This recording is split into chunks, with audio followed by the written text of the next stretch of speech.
इस संसार में ना दुख है ना सुख है। तुम्हारे पास अगर समझदारी है तो सुख ही सुख है, और ना समझी भरी हुई है तो सब दुख ही दुख है।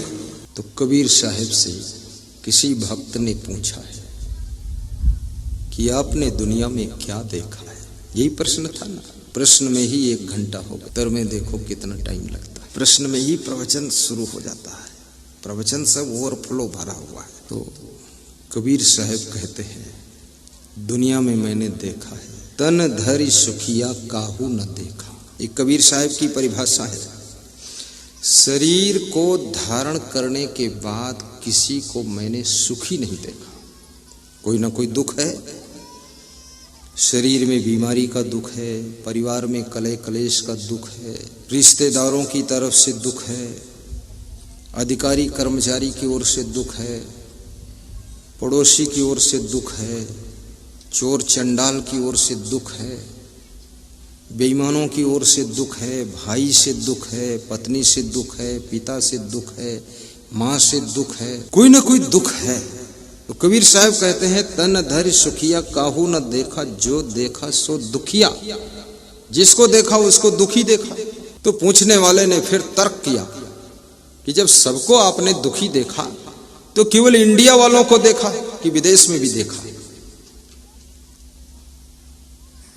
कबीर साहब विदेश तो गए नहीं थे, भारत देश में भी सभी प्रदेशों में नहीं गए थे, फिर भी कई प्रदेश में गए थे।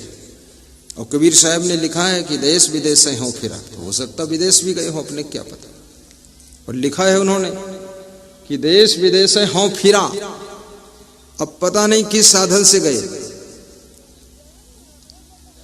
वो साधु बता रहा पैदल है, ये लगता साधन चेला था कमंडल लिया। हाँ, ये फालतू बात बोल रहा है। ये पैदल, उस समय जब रावण के पास पुष्पक विमान था तो हमारा कबीर पैदल गया। और चाहे जैसे गया हो, हम क्यों खोले पोल उसकी, पैदल गया कैसे गया? क्या बात है।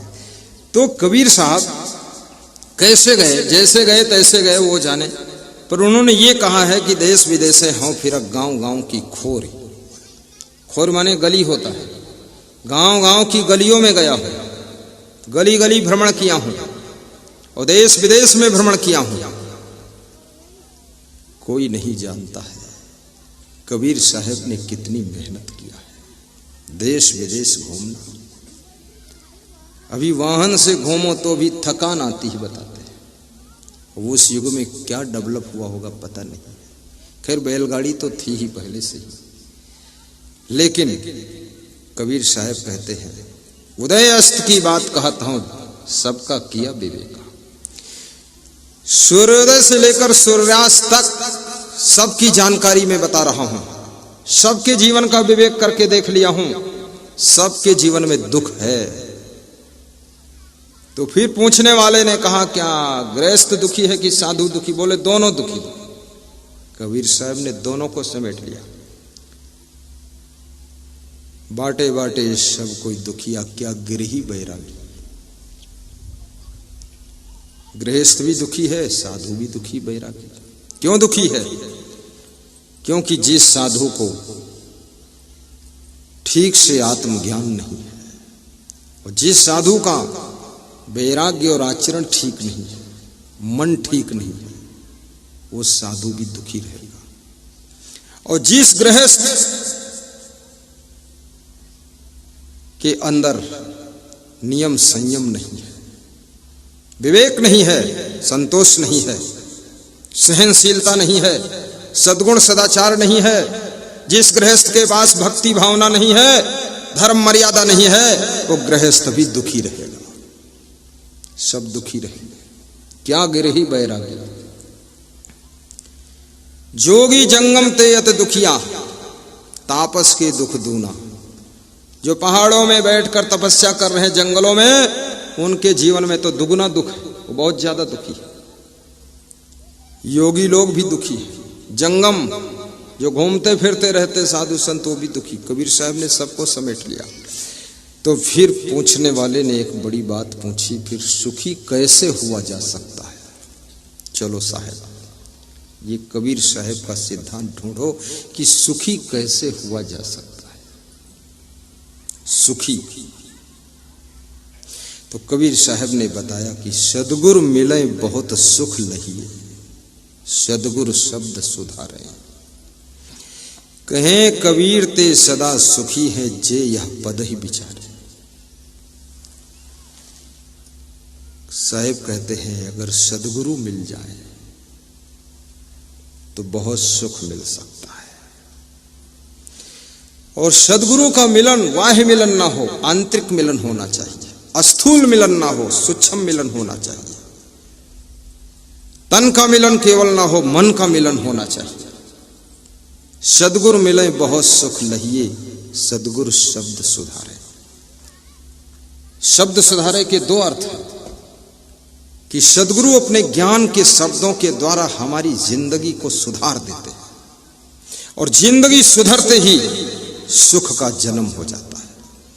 जिंदगी बिगड़ती है, दुख पैदा होता है, और जिंदगी सुधरती है तो सुख पैदा होता है। सदगुरु के ज्ञान के शब्द हमारे तन मन वचन का सुधार करते हैं, तब हमारे जीवन में सुख पैदा हो जाता है। सदगुरु शब्द सुधार।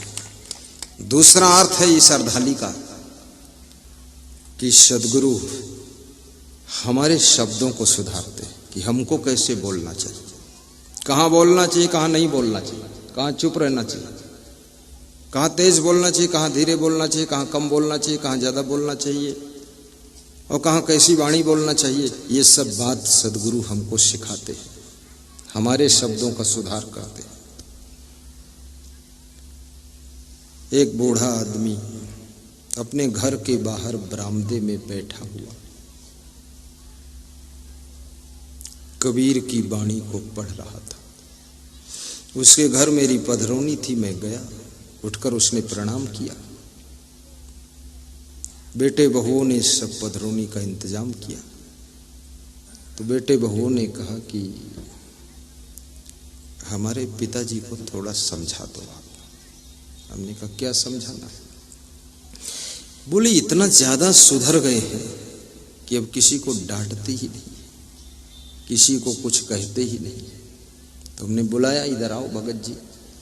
क्यों भगत जी, अब कोई कुछ नहीं कहते? बोले खूब डांट कर देख चुका हूं, पूरा घर दुश्मन बन गया मेरा। बोले सबको इतना सुधार सुधार के थक गया, कोई सुधरा नहीं, तो अब खुद को सुधारा हूं तब भी ये दुखी है। ये कहते इतना क्यों सुधर गए, थोड़ा तो डांटो। तुम ज्यादा सुधर जाओ तो भी तुम्हारे घर वालों को चिंता हो जाती है, इतना सुधरने क्या काम, थोड़ा तो गड़बड़ रहना चाहिए। और पूरा बिगड़ जाओ तो भी घर वालों को टेंशन है। और कबीर साहब कहते हैं वाणी का सुधार, शरीर के कर्मों का सुधार और मन का सुधार, तीन मेन चीज है आपके पास, तन मन वाणी। तन थिर मन थिर वचन थिर सुरत निरथिर होए, कहे कबीर वह पलक ही कलब बराबर होए। तीन बातों पर कबीर साहब ने जोर दिया है कि यदि आपका तन स्थिर हो जाए, मन स्थिर हो जाए और वाणी स्थिर हो जाए। स्थिर होने का अर्थ क्या है? रुक जाना। स्थिर होने का मतलब स्थिर माने स्टॉप, स्टॉप माने रुकना। रुकने का अर्थ क्या है?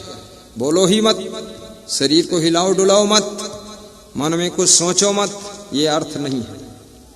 ये अर्थ इसका नहीं। रुकने का अर्थ ये है, स्थिर होने का अर्थ ये है कि आपका शरीर अब गलत कर्मों के लिए रुक गया है, अच्छे कर्मों के लिए ही कार्य कर रहा है। ये है तन थिर होना। शरीर के तीन